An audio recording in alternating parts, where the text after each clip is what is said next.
అంతర్ప్రపంచం ఛానల్కు స్వాగతం. ఈరోజు టాపిక్, మీ ఇంటి దేవుణ్ణి మీరు మర్చిపోయారు.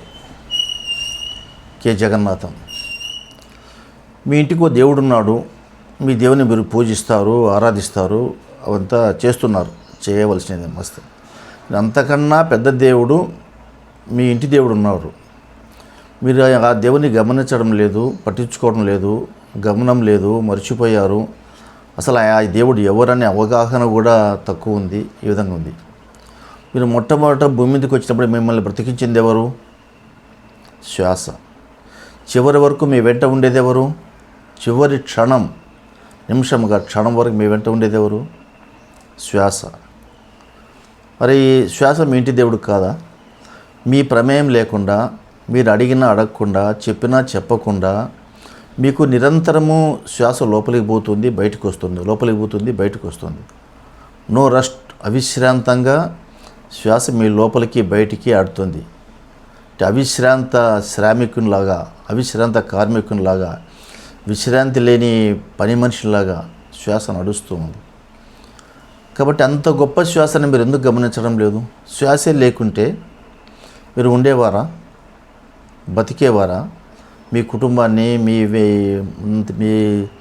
వ్యవహారాన్ని చూసుకునేవాళ్ళ? లేదు కదా. మరి శ్వాసని మీరు ఎందుకు అంత నిర్లక్ష్యం చేస్తున్నారు?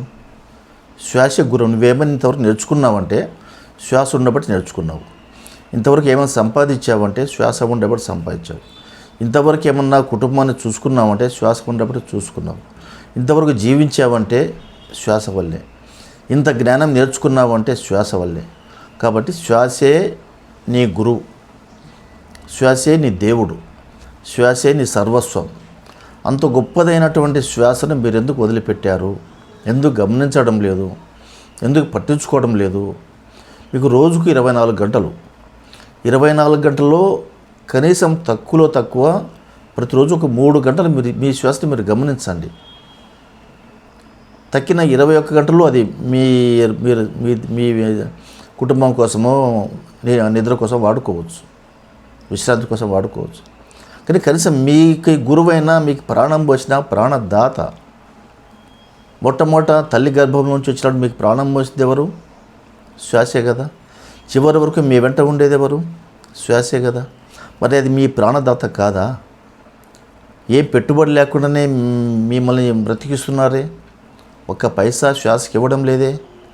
అంత గొప్ప శ్వాసని, అంత అద్భుతమైన శ్వాసని, అంత శక్తి ఉన్న శ్వాసని, అంత శక్తినిచ్చే శ్వాసని, మీ జీవన ప్రయాణాన్ని, జీవన మార్గాన్ని నడిపించే, దారి చూపించే శ్వాసని మీరు గమనించడం లేదు. కాబట్టే మీరు దాన్ని మర్చిపోయారు. అందుకే చెప్తున్నా, మీ ఇంటి దేవుడు అంటున్నా. మీ ఇంటి దేవుడు కన్నా ఇంకా పెద్ద దేవుడు ఎవరంటే మొట్టమొదటి మీ శ్వాసనే. కాబట్టి శ్వాసే గురువు, శ్వాసే సర్వస్వం. శ్వాస పోతే నువ్వు అవుట్. ఇవేమి ఉండవు ఇక్కడ. ఒక్క నిమిషం పెట్టుకోరు ఇక్కడ. ఒక రోజు 2 రోజులు ఉంచుతారు, తర్వాత నీ బాడీని పాడేస్తారు. శ్వాస లేదండి, శ్వాస ఆగిపోయింది, తీసుకెళ్తున్నాం అంటారు. శ్వాస ఆగిపోయిందండి ఈయనకు అని పత్రికల్లో, టీవీలో, మీడియాలో వస్తుంది. శ్వాస ఆగిపోయింది, బాడీని పడేస్తున్నాం. శ్వాస ఉంటే నీవు శివుడు, శివం. శ్వాస పోతే శవం. శ్వాస ఉంటే శివం, శ్వాస పోతే శవం. అంత గొప్పదైన శ్వాస ఇది. శ్వాస శ్వాస శ్వాస. నీవు శ్వాసను గమనించుకుంటూ కళ్ళు మూసుకొని 2 చేతులు కట్టేసుకొని ఇట్లా జోడించి 2 కాళ్ళు క్రాస్ చేసుకొని, లేదా కింద కూర్చొని, కుర్చీలో కూర్చొని, సోఫాలో, మంచం మీద, బెడ్ పైన కూర్చొని ప్రశాంతంగా ఉదయం గంట, మధ్యాహ్నం గంట, సాయంత్రం గంట మీ శ్వాసను మీరు గమనించండి. మీ శ్వాస మీకు అపారమైన సంపద ఇస్తుంది, అపారమైన జ్ఞానం ఇస్తుంది, అపారమైన తెలివితేటలు ఇస్తుంది, అపారమైన మార్గాలు చూపిస్తుంది, అపారమైన ఇస్తుంది. నీకు ఈ కష్టకాలంలో వచ్చిన సమస్యల్ని పరిష్కరించుకోవాలంటే మీ శ్వాసను గమనించుకుంటూ కూర్చోండి. లోపల నుంచే సమాచారము, ఆ సమస్యకి పరిష్కార మార్గాలు పుంకాలుగా వచ్చి ఇది అసలైన దారి, ఈ దారిలో పో, మన సమస్య పరిష్కారం అవుతుంది, ఏం భయపడవద్దు, నేనున్నా నీకు ధైర్యంగా, ఏం భయపడుతుంది, నీ శ్వాస నీకు ధైర్యం చెప్తుంది. నీకు శ్వాస నీకు భయం లేకుండా చేస్తుంది. అంత గొప్ప నీ శ్వాస నీలోంచి ప్రేమ పుట్టిస్తుంది. నీ సర్వ సమస్యలకు పరిష్కార మార్గం శ్వాస. సర్వరోగ నివారణి శ్వాస. నువ్వు శ్వాసను గమనించు.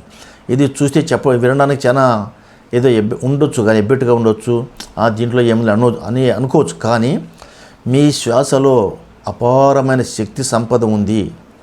కానీ అపారమైన వజ్ర వైడూర్యాలు ఉన్నాయి. దాన్ని గమనించు. అన్నీ బయటకు వస్తాయి. అన్నీ గమనంలోకి వస్తావు. నీ రియాలిటీ నువ్వు చూసుకుంటావు. నీ నిజ జీవితాన్ని నువ్వు చూసుకుంటావు. ఎట్లా జీవించాలో అది శ్వాస బోధిస్తుంది. కాబట్టి శ్వాస అనేది అపారమైన సబ్జెక్ట్. శ్వాస అనేది మనకు అపారమైన వరం, దేవుడిచ్చిన వరం శ్వాస అనేది. ఈ సబ్జెక్ట్ మీద మళ్ళీ చర్చించుకుందాం. ఈ వీడియో మీకు నచ్చినట్లయితే సబ్స్క్రైబ్ చేయండి, షేర్ చేయండి, లైక్ చేయండి.